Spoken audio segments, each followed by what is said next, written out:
How to fix Icarus is crashing on Steam.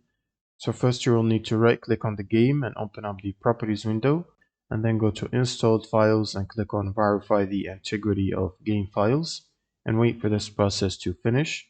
Now once everything is validated, you can go back to the general tab and add this command to the launch options, which is -dx11 for DirectX 11, and then you can close out of Steam. Now you will need to open up your browser and search for Redist like this, and then click on the first link. Now scroll down to the second table and make sure to get the 86 and the 64 version of these distributables and install both of them on your computer. Now before you restart, which is going to prompt you after you install these, it will ask you to restart. Before you do that, you will need to make sure that you have the latest graphics card updates installed. So if you have an NVIDIA graphics card, you will need NVIDIA app installed to get the updates. Select Game Ready driver, check for updates, and make sure to download and install the latest available one.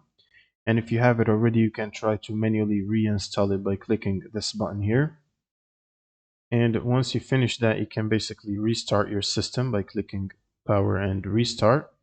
And after the restart, before opening the game again, you will need to run Steam as admin. Right click on Steam and run as admin.